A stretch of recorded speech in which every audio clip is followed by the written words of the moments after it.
Good evening, everyone. This is Dr. Sonal Mehta, Lead Medical Advisor, INTAS. And as you all are aware, INTAS Women Health, headed by Mr. Satpathy, have organized series of webinars on demystifying testosterone, and we all have learned a lot. I welcome you all to today's webinar on demystifying female sexual well-being, given by eminent faculty Dr. Sunil Jindal. Dr. Sunil Jindal is Chief Consultant, Laparoscopic Surgeon and Andrologist, Reproductive Medicine Specialist at Jindal Hospital. He is Scientific Director, Dr. Madhu Jindal Memorial Test Tube Baby Hospital, Meerut.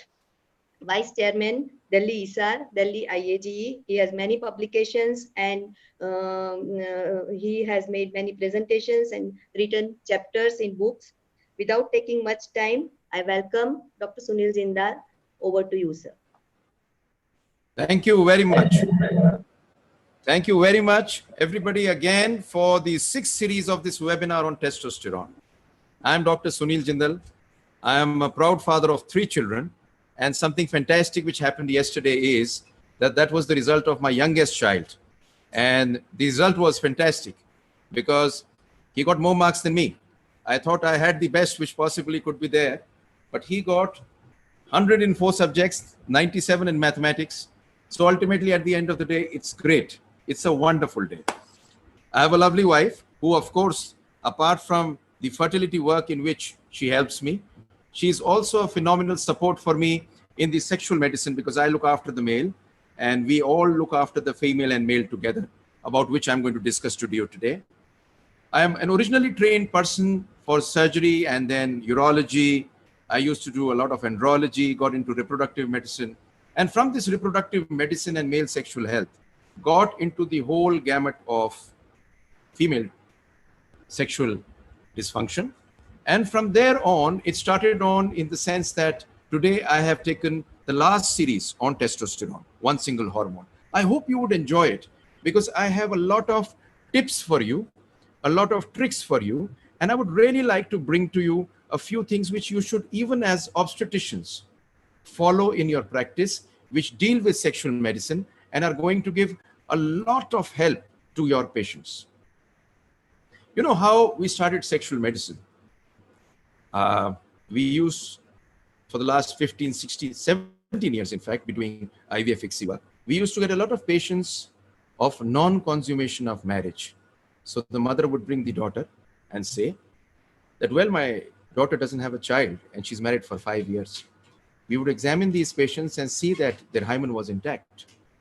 So with their intact hymen, how can you expect to have a baby? So they never used to come to us for sexual dysfunction. They came to us for a baby.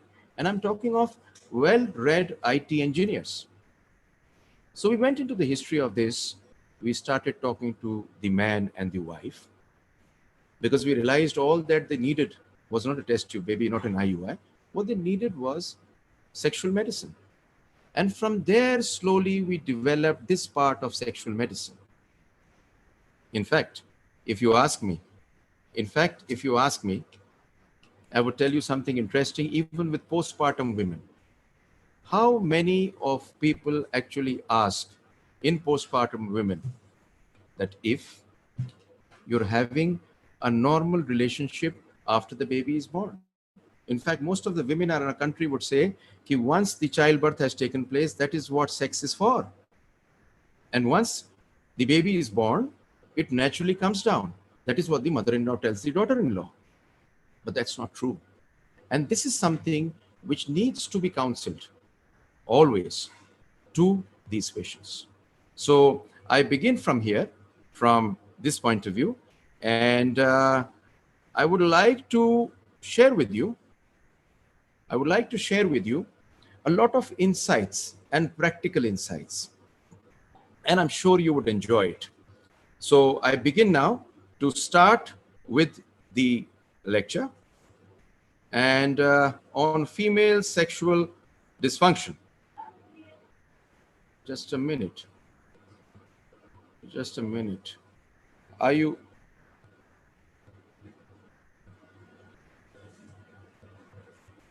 Were you able to see my share?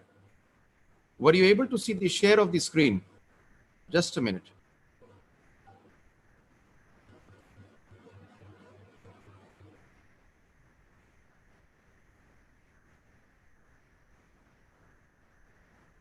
Yes, that's it. So I begin today with talking about the female sexual dysfunction, and I have learned designing. So the other day I wanted to design a magazine cover, and this is the design which I prepared. And I'm sure you'll appreciate the design of this magazine cover because it is as interesting as reading a magazine. In most of the magazines which you read, the first chapters which you and everybody reads is crime and about, of course, this. And therefore, I'm sure it would be of interest to everybody. So I have just tried to outline the presentation, and apart from the introduction, I'd like to talk about female sexual dysfunction. I would like to talk about the clinical recommendations, considerations, and what is the present recommendation level A, B, C.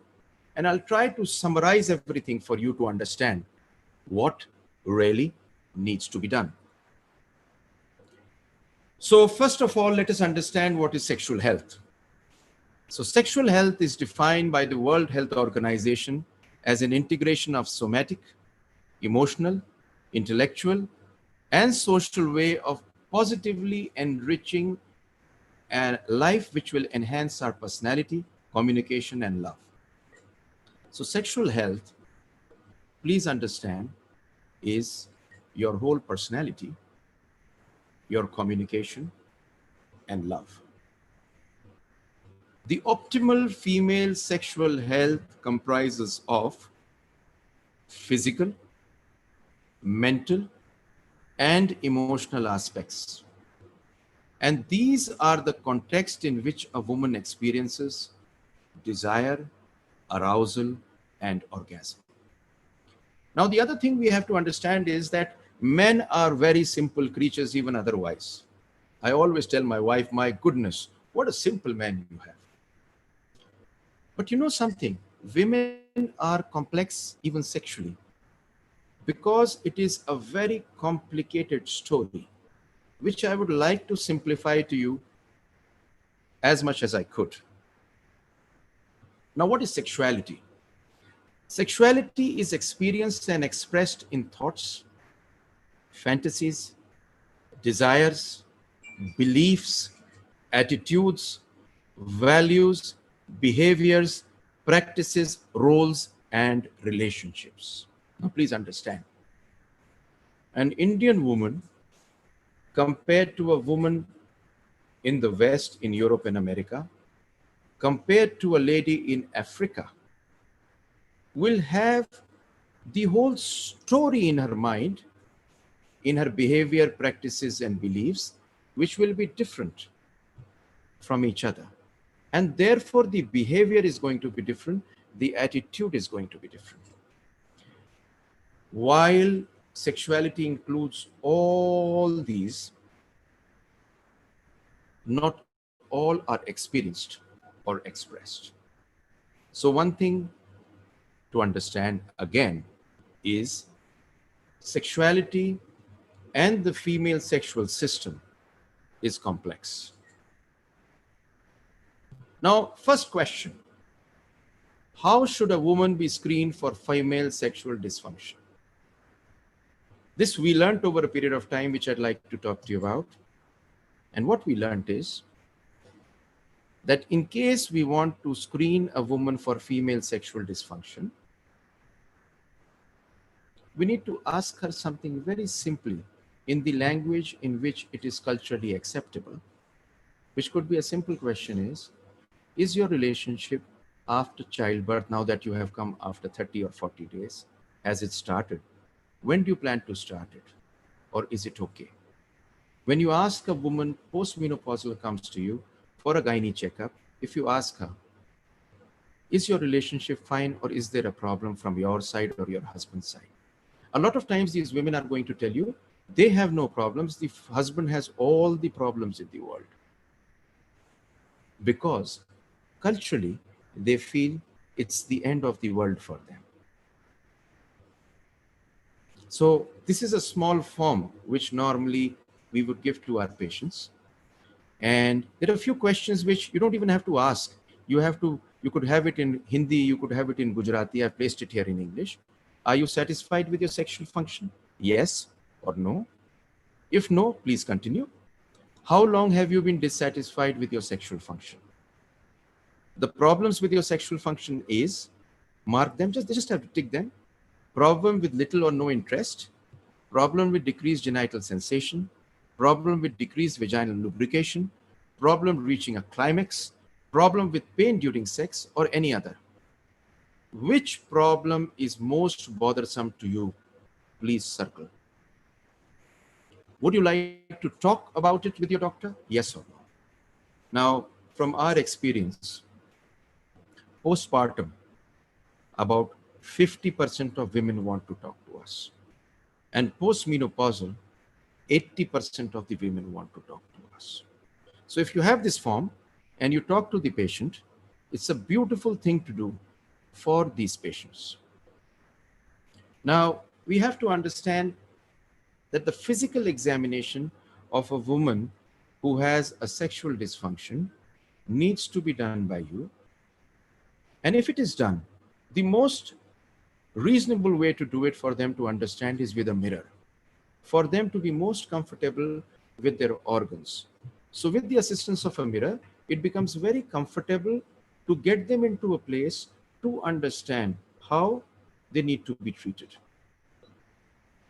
Now, a question which is always asked is, what is the role of psychological intervention in the treatment of female sexual dysfunction?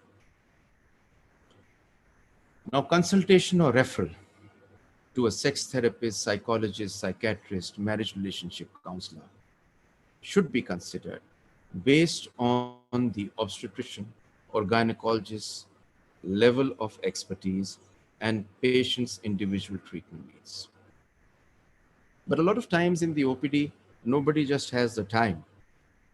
But if you take out just a few minutes, you really would be able to do a better job than any of these counselors. Now, sexual skills training as instruction in masturbation, long-term main treatment for orgasmic disorders needs time. You've got to train yourself into it, and then you need to give time to these people. It may be your assistant who is trained for it. She may go and give time. You may be having a junior doctor trained for it who can give time. You may also be having a very intelligent sister, nurse over there to give time. But you need somebody who could give them time. Now, exercises to improve communication with a partner about their sexual needs and preferences is also an area to be touched. Now, the other question is, what is the role of estrogen therapy or estrogen receptor modulator therapy in the treatment of female sexual dysfunction? Now, vaginal tablets, gel, creams, rings, all are equally effective. Now, the selection of the formulation needs to be done as per the patient's preference. And that is very important. Now, low-dose systemic estrogen with or without progestogen will be needed when there are not only vaginal symptoms, but there are also vasomotor symptoms. This is one drug which is most important to give to these patients. Now I'll go on to this beautiful slide because I'd like to really explain to you of what is the way the woman is different from a man. A man has a very simple methodology. It's not so complicated. But in a woman, if there is an anticipation of desire or drive, to reach the motivation of sex, it may be if the desire is very strong to reach immediately, or it goes into the willingness, the sexual stimuli and the context, which is processed in the brain. Now, a woman need not necessarily agree for anybody whom she does not desire for and who does not give security, communication, or something what her brain wants to process.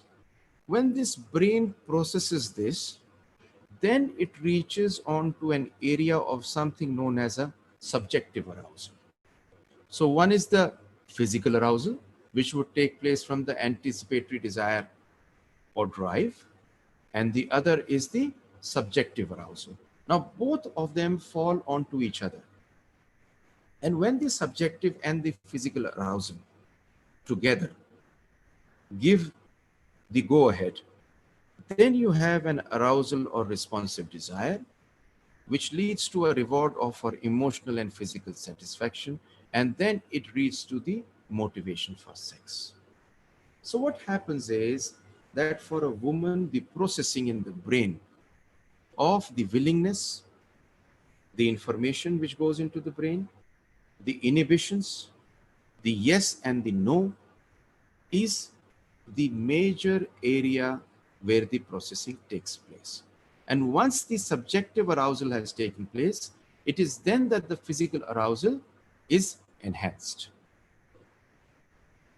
Now, for the female sexual response, the simplest thing which normally was there earlier was when you had a model in which you had the basic linear model of Master and Johnson.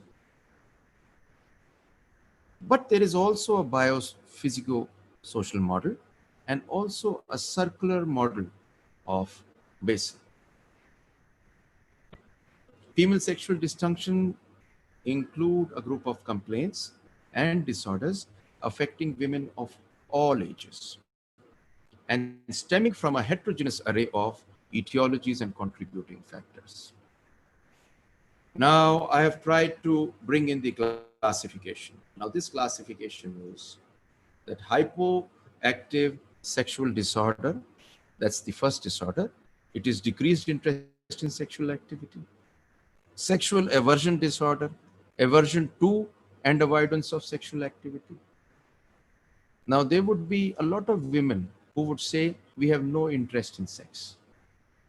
But there would be something who are averse to sex. These are two categories. Then you have female arousal disorder, inability to have vaginal lubrication during sex. And despite physical stimulation, this is there in up to 20% of women. Then you could have an orgasmic disorder. Interesting, because in our country, about 35 to 40% of women have never had an orgasm. It could be acquired, where they are unable to achieve an orgasm adequately, regularly, on genital stimulation, but they've had normal orgasms in the past. And this is reported very commonly in women more than in men. Then you could have vaginismus, which is a very big problem, where these women have very painful spasm the moment intercourse is tried. And then, of course, you have dyspareunia, which is pain during intercourse. Well, prevalence. In the human population, the prevalence is about 43%. But it causes personal distress to around 12%. And this prevalence increases from 18 years onwards to 65 years. Female sexual dysfunction takes different forms. It may be lack of desire, impaired arousal, inability to have an orgasm, pain with sexual activity, or a combination of all of these together. Well, the classification initially was into 5 disorders, but it has now been collapsed into 3, which I will talk to you about. But once again, it is desire, arousal, orgasm, and pain, which is overlapping and complex. So what earlier used to be into 5 has been got into 3. So the first has become female hypoactive sex dysfunction and female arousal. They go into 1, which is now known as the female sexual interest and arousal disorder. Then you have the other one, in which dyspareunia and vaginismus have been brought together. into something known as genitopelvic pain and penetration disorder. And the third is the female orgasmic disorder, which is just as it was earlier. Now, I'm trying to simplify it as much as possible. So please get this, that female sexual interest or arousal disorder is when any of these three is present for a minimum of 6 months and cause clinical significant distress to the individual. So one is interest in sexual activity, lack of sexual or erotic thoughts or fantasies, initiation of sexual activity and responsiveness to a partner's initiation. So you would have a woman who would say that when my husband comes to me, I'm just not interested. She may say, I have no interest. She would also say, mere ko koi khayal hi nahi aata. And there is no excitement even at the time, all along the sexual activity. And even if she sees a movie or she reads a book, she says, I'm not interested. And a few of them do not even have genital or non-genital sensations. So you've got to ask them, and you could prepare a paper or a format for them, and you would come to know exactly out of them which exist. Now, an orgasmic disorder could be when there is marked delay in, marked infrequency of, or absence of orgasm, or markedly reduced intensity of orgasmic sensations in almost all or all occasions of sexual activity. Once again, if these symptoms are for more than 6 months and they cause distress, they need to be looked into. Next is genitopelvic pain or penetration disorder. The persistent or recurrent presence of one or more of the following symptoms: difficulty for having intercourse, marked vulvovaginal pelvic pain during intercourse or penetration attempt, marked fear or anxiety about vulvovaginal or pain anticipating during or before vaginal penetration, and marked tensing and tightening of pelvic floor during attempting vaginal penetration. We've had so many patients of vaginismus. And can you imagine, 50% of them do not come for treatment of vaginismus. They come to get a baby. And when you sit down to take the history of these people, you realize that they have not had intercourse for 2 to 3 years from the beginning because she feels there would be pain. And it's not that only, the whole lower muscles just tightens up. She will not just allow any kind of intercourse. Impossible. The man tries it a couple of times, and then slowly, even the man develops erectile dysfunction.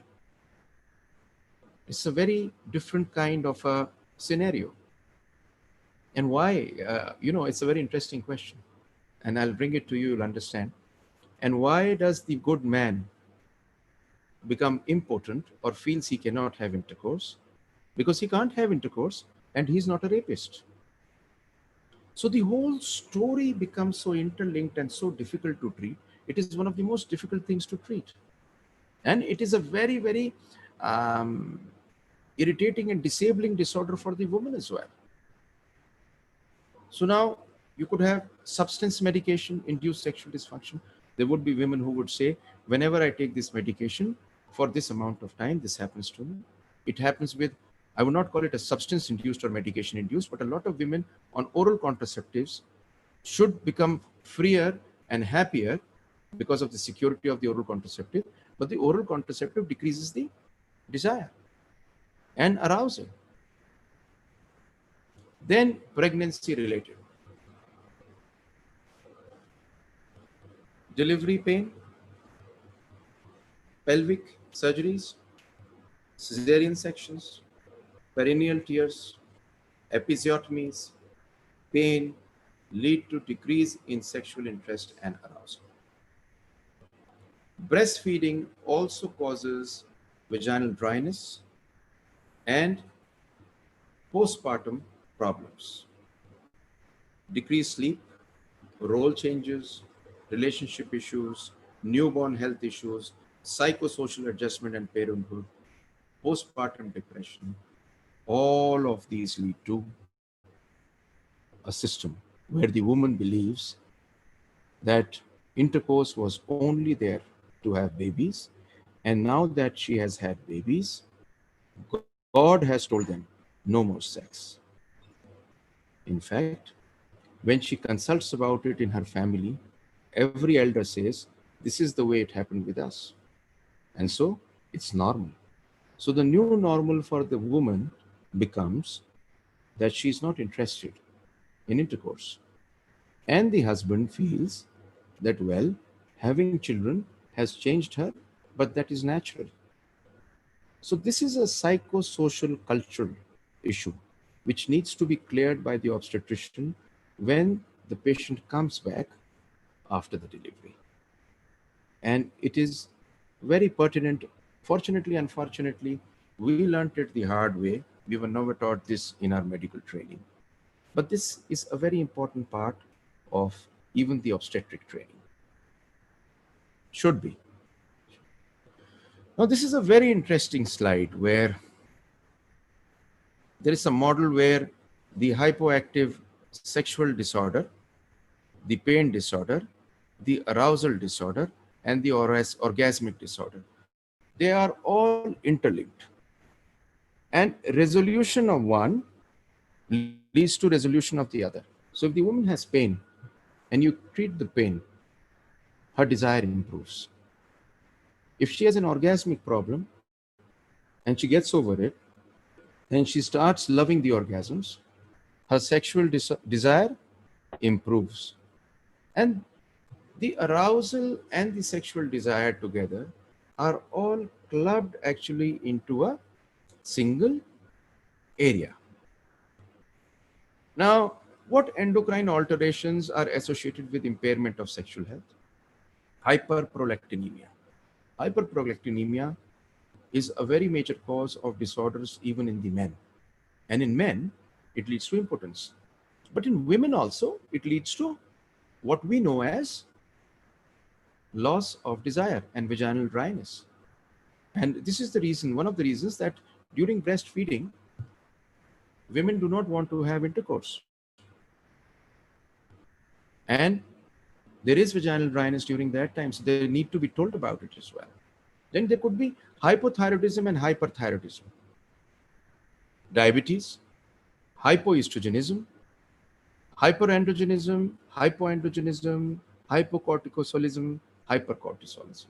So two hormones which are very important if the patient is non-diabetic and non-thyroid are estrogen and testosterone. This is something which we need to keep in mind.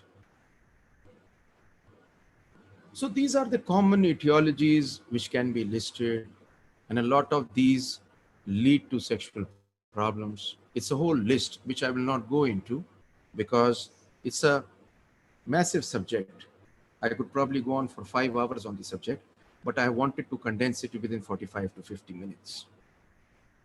There are a lot of medications, mainly antidepressants and mood stabilizers, some anticonvulsants, anticholinergics, some hormones, especially contraceptives, antihypertensives like beta blockers and alpha blockers, cardiovascular agents, weight loss drugs, antihistaminics, chemotherapeutic agents, aromatase inhibitors, immunosuppressants, and steroids. So all these drugs lead to decrease in sexual wellness or in the sexual function. They have an impact. Can I some water? Fine. So I'd like to discuss with you a case. And this is an actual case where you would understand. So there was this lady who came to us, 52 years of age, and she came to us directly and she came to talk to us about her low libido. She was menopausal, had a hysterectomy 10 years back, and she never used to exercise but appeared happy, but also stressed because of this problem. Both the parents were hypertensive. She was also hypertensive, and her brother had depression. There was a good relationship with her husband.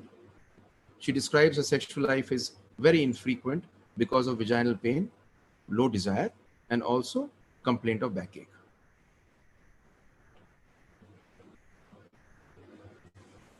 So when this lady came to us, we asked her, we gave her the questionnaire, asked her. She said that she's not easily aroused and it's very difficult for her to get an orgasm. And the problem now was that the lack of intimacy is pushing back her relationship with her husband, who loves her a lot. So we investigated her and found everything about normal.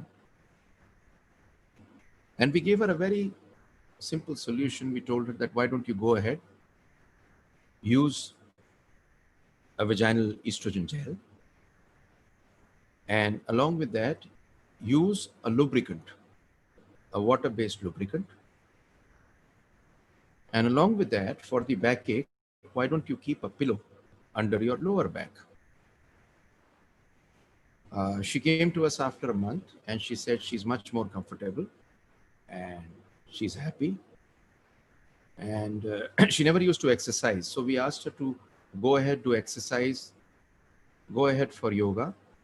And we also suggested to her, if along with that, she could also go in for, now that she was comfortable for a month, if she could go in for something which would be a vibrator kind of a therapy. So she herself used a vibrator for another month. She exercised, lost weight, went in for yoga. And can you imagine, after 3 months, she came to us and she said, wow, I have got my life back. So this is the beauty of something very small, just understanding what she has and going ahead and treating her. And this is when you realize that post-menopausally, these women who come in post-menopausal time, we normally talk about their hot flushes. But if we talk about this, they would have vaginal dryness, pain, dyspareunia, vaginal bleeding, reduced sexual responsiveness, and reduced sexual arousal. These are the women who need to be treated, and these are the women who need to be understood, because of lack of intimacy, it leads to problems in their relationships with their husbands. So I'm sure there are a few areas which need to, even the general practice, even if you're not doing sexual medicine, need to be put in. Now, this is a very amazing table. It's a bit busy because it's from Fertility Sterility 2013. But I wanted to bring it here for all to understand that this is an algorithm of what you should do. How can you diagnose whether it's a sexual desire or interest, subjective arousal disorder, genital sexual arousal disorder, women's orgasmic disorder, genitopelvic pain disorder, or it's a combined disorder. So this particular algorithm and the chart of what you should give to your patient, I would be able to send to you. I'll in the end write a number, a WhatsApp number. So if you on that WhatsApp number, put in your name and your number and send it, I would be able to send it to you. So this would be very useful if you could just print it and place in your clinic and use it. It's a very simple algorithm. So then a practical guide to female sexual dysfunction. This is by the physicians of Canada, and they've tried to summarize it, but there are a few flaws in it which I'll talk to you about. So they say that if there is sexual pain, local hormone therapy, which we have spoken about, estrogen cream, counseling, pelvic physiotherapy. Now, pelvic physiotherapy is a whole line in itself, in which vaginal dilatation, pelvic physiotherapy, self-dilatation becomes a very major area of treatment for vaginismus. Topical lidocaine could be used to prevent pain. See, these women, they feel that there would be so much pain that they'll go crazy till they have done a self-dilatation. And preferably, they could do it even with lidocaine, when they would realize it's not so painful. It's not so painful. Well, of course, surgery is an option, but it doesn't need to be done a lot of times. In case there is low desire, hormonal therapy may be needed, counseling may be needed. There are drugs which have come, new drugs, which I'll talk to you about. They may be used. If there is low arousal, once again, counseling, lubrication, hormonal therapy, sildenafil is used by a few. And if there is an orgasmic dysfunction, they need mindfulness, yoga, meditation, hormonal therapy. A few drugs have come for it. And most importantly, they may also need vibratory therapy as an exercise. Now, some drugs for female sexual dysfunction. There's a new drug which has come as flibanserin. It's a serotonin receptor agonist antagonist, not available in India. It was recently approved by FDA for a hypoactive sex disorder.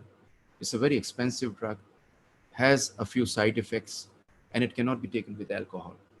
So it has a lot of concerns: price, side effects, and of course, it is useful, but not in every patient, and the response is fine in a select group of patients. Intravaginal progesterone. This is a drug which is a DHA preparation. It has got approval. It has been used for treatment for postmenopausal women. But well, it's not a bad idea to give these patients an estrogen vaginal cream. You could have something like brelanotide. It's a melanocortin receptor agonist approved since June 2019. It's a very new drug. And it's a subcutaneous injection which is given about 45 minutes before sexual activity. It's a new drug, needs to be studied. Efficacy would come out in some time. I've talked about estrogen, and in that slide we had seen that there are two different things. One is estrogen, one is testosterone. And now I'll just talk briefly about testosterone. About 40% of postmenopausal women have decreased sexual desire, causing distress, we all know. Loss of sexual desire and satisfaction are common symptoms amongst postmenopausal women, and testosterone in a dose appropriate for women can be very effective in improving sexual desire and satisfaction. It is primarily used to treat issues with sexual desire, although it also enhances the arousal and orgasmic response. So it's a drug which changes the whole scenario completely. But it is just not, it's like it's an over-the-counter drug which could be given. There is a way of giving it in a select few patients, which I will talk to you about.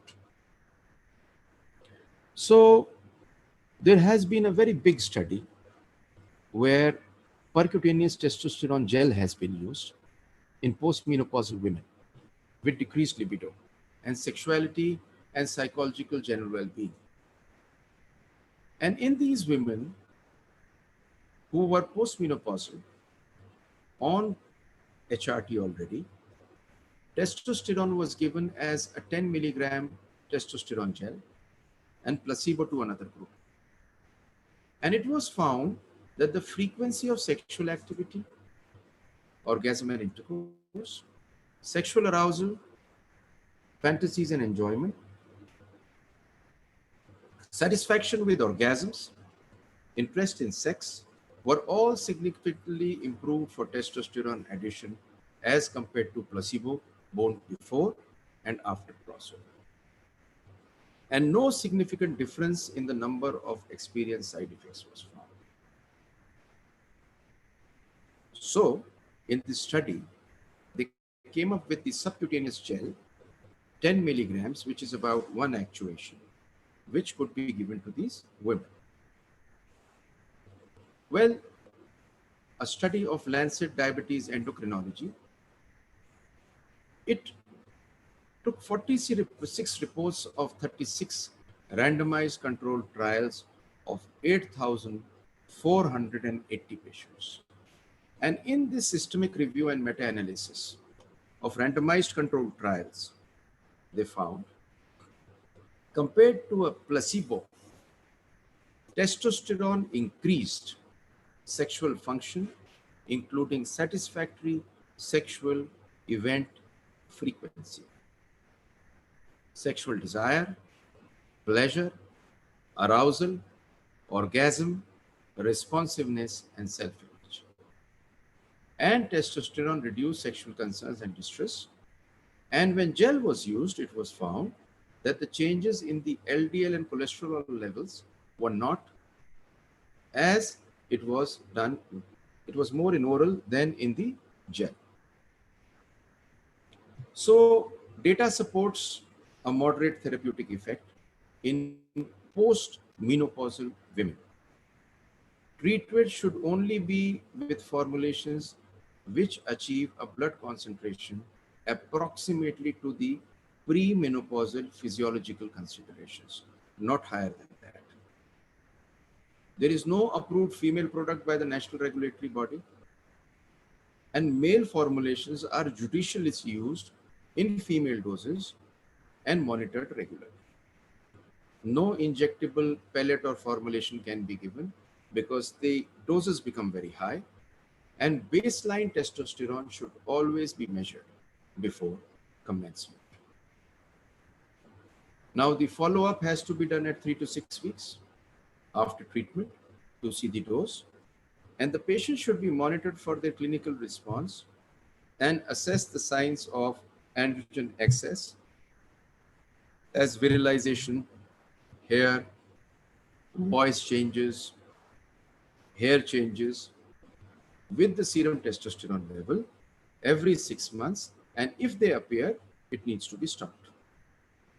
And if no benefit is found at the end of 6 months, treatment needs to be stopped.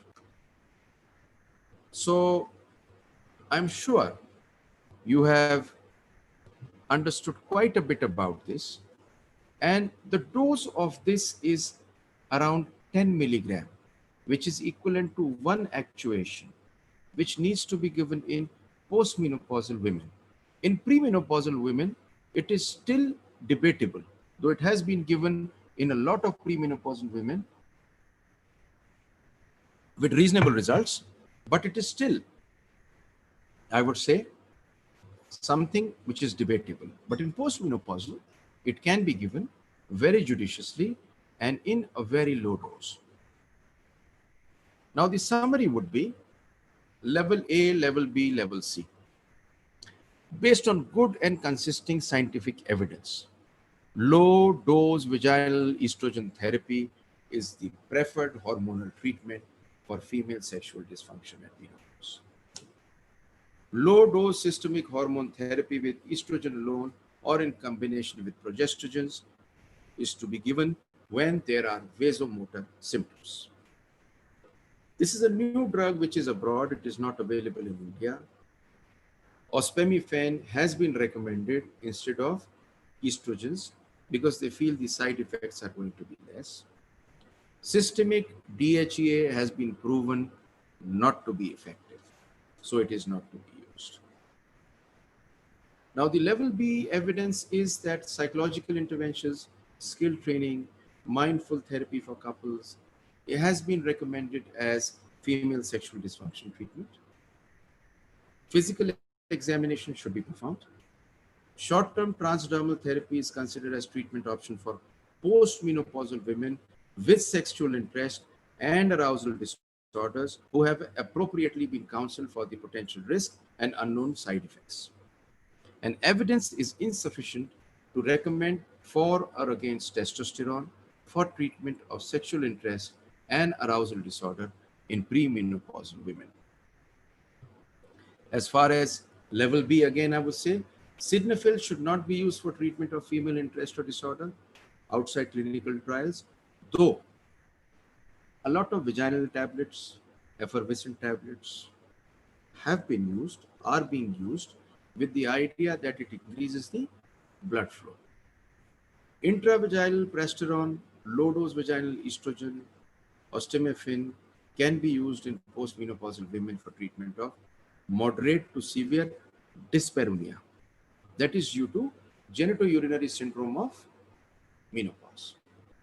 And estrogen and SEM therapy are not recommended for female sexual dysfunction that is not due to hypoestrogenic state. So if there is a woman who has a normal estrogen, please, for sexual dysfunction, do not give her estrogens. Vaginal carbon dioxide, fractional laser, well, though the literature says it is not to be used outside research setting, it's not been proven, but is being followed by a lot of people for vaginal rejuvenation. Fibrancerin is a drug which is being used. It has its side effects, cannot be taken with alcohol, and has its own reasons and a lot of things happening. Therefore, well, it's a new drug which is being used, and time is going to tell us how good or how bad it is.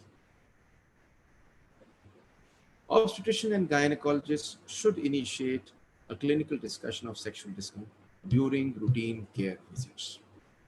Evaluation of a patient with female sexual dysfunction may require extended visit and should include comprehensive history physical examination to evaluate possible gynecological etiologies. And laboratory testings are not necessary initially. If sexual interest and arousal disorder is present, postmenopausal patients, if testosterone is given, you could give a 3 to 6 months trial. But it is very much recommended in postmenopausal women.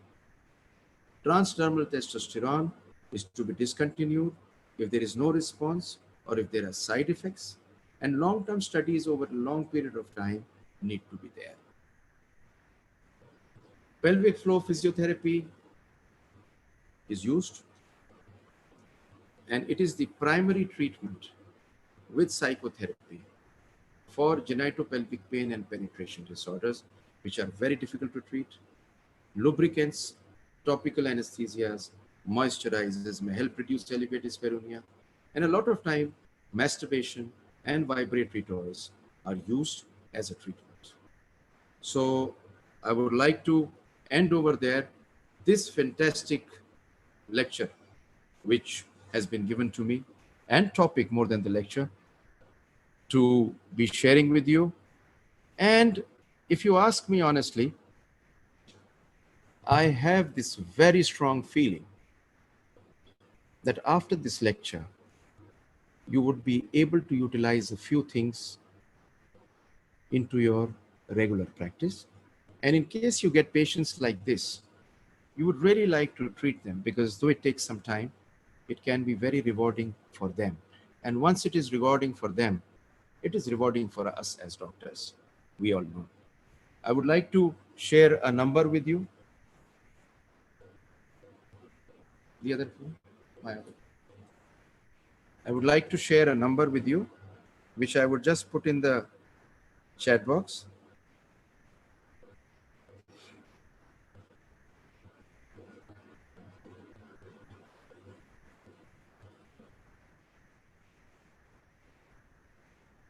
It is 800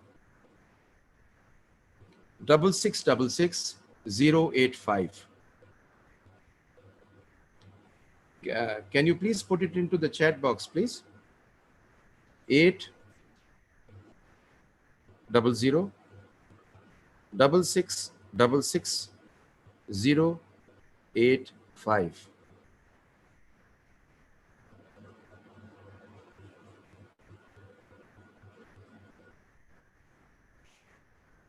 If you could just place this number, put this number into your phones and save it. Save it as anything you'd like to save. And if you have saved it from this number from a broadcast, we'll be able to send you those two algorithms. One for the patient, which questions you'd like to ask, and then the whole algorithm to treat female sexual disorder. So I'll send you both of them. If you WhatsApp on this number, your name and your designation along with your telephone number so that we could save it. But you'll have to save this number. If you would not have saved this number, we would not be able to broadcast you. So just do this, and thank you very much for being so patient. And I've really loved to speak over here today on such a fantastic and complicated. In fact, the woman herself is so complicated that the sexual disorder is equally complicated. And it was very difficult for me to simplify it for you. But I hope I've been able to do justice to this. Thank you very much. Thank you, sir, for giving a very good lecture. They all have appreciated and said that it was a wonderful presentation and lecture. There are many questions. I'll be taking some of them. Many of them have asked, what is the treatment of, I think it is already discussed, what is the treatment of reduced female libido and for vaginal dryness? You have to see whether the patient is premenopausal or postmenopausal. Now, in case it is premenopausal,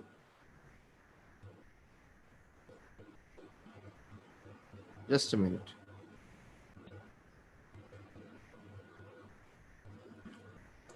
In case it is premenopausal, you would like to use any lubricant which you have. So you have water-based lubricants, something like KY jelly. You could use oil-based, silicone-based lubricants. The difference is that a water-based lubricant dries very early. And a silicone-based, these are imported which come, does not dry. And another thing for us to understand is that you cannot use a few of them with a condom because they could react with the rubber. But a lot of times you could use even natural oils like coconut oil because these oils do not dry. So what you would need is a lubricant. In postmenopausal patients, if there are no vasomotor symptoms, use a gel, very little is absorbed, and once the vaginal mucosa, which is atrophic, becomes fine, then the absorption even decreases further.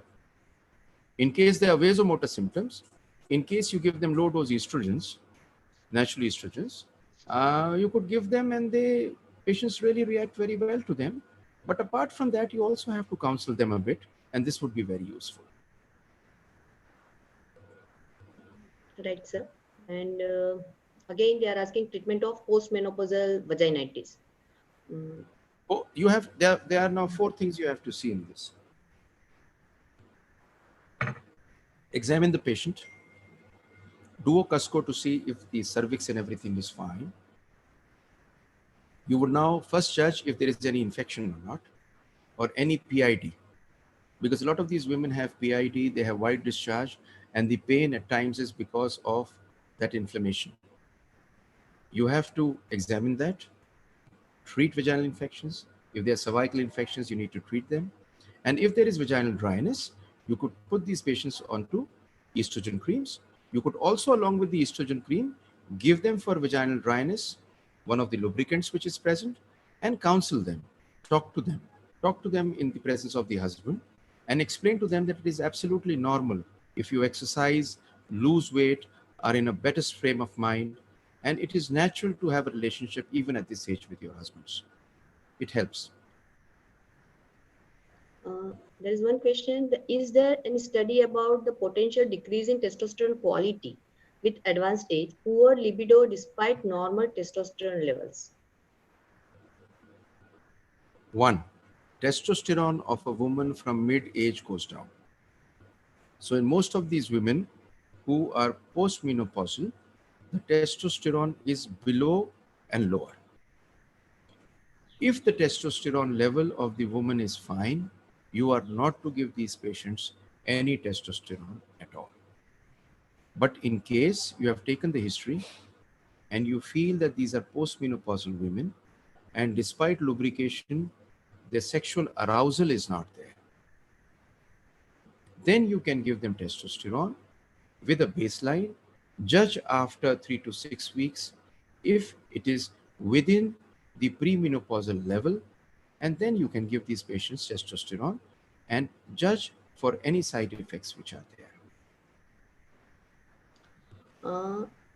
One question is 31-year-old infertile female complaining of decreased orgasm, vaginal burning after intercourse and not during intercourse. What could be the reason?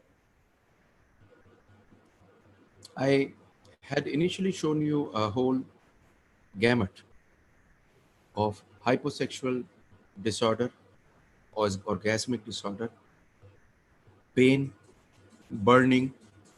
They all collapse into each other. So if the woman has pain, she would become hypoactive sexually. And she would also have decreased arousal and ultimately a poor orgasm. You have to see whether this patient had a primary absence of orgasms or she has lost orgasms later on. If she has a primary absence, the treatment is very difficult because then you have to actually not only counsel them, they need pelvic floor exercises. Along with that, they also need some masturbatory exercises. They need some instruments which could be used by them to achieve orgasms outside intercourse for them to realize what an orgasm is and then get an orgasm with intercourse. But if it is a loss of orgasm later on, you need to look into the cause and reason of pain and the reason of vaginal dryness. And then after treating them, a lot of these patients come back with their orgasms. Arousal and desire is a very important area.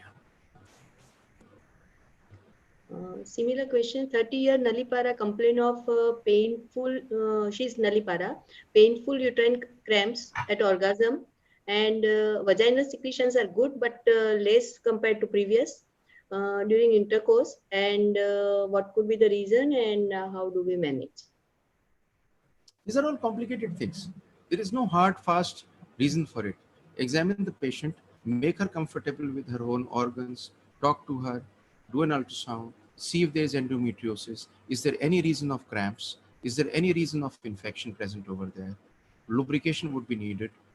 Support would be needed. You may need to give her some pelvic floor exercises, and ultimately these women do well. It takes time. Right, sir. There are many questions, but because of time constraint, I am not taking all. They have appreciated a lot, and Dr. Prakash Trivedi sir has told FSD is more interesting than MSD, and we can easily manage the second one. And sir is such a brilliant man, and I always love his appreciation because of two reasons. Number one, his brilliance, and number two, the fact that he is an ever learner. I have learned so many things from him, and one of the things I've learned from him is he never stops listening and learning and applying them, and that is the reason he's so brilliant. Thank you, Dr. Trivedi. I'm not taking all of, names of all the doctors, but all of them have appreciated. Dr. Facey Louis has said, good presentation. It is very informative. With this, thank you, sir, for giving a very practical and insightful lecture as all the previous webinars. And on behalf of INTAS and viewers, I thank you. Can I ask the support team if they can put up the WhatsApp number? The support team. The support team. Sir, yes, sir. Lay, have you typed in the WhatsApp number into the chat box? Yes. Okay. Yes, so, it is already typed, sir, in chat. Fine. So I'll send these two papers to the people who are interested. This would be very useful. And thank you, all of you, for being over here. All my respect and love to all of you. Thank you so much. Thank you, Thank you so much, sir. I think the whole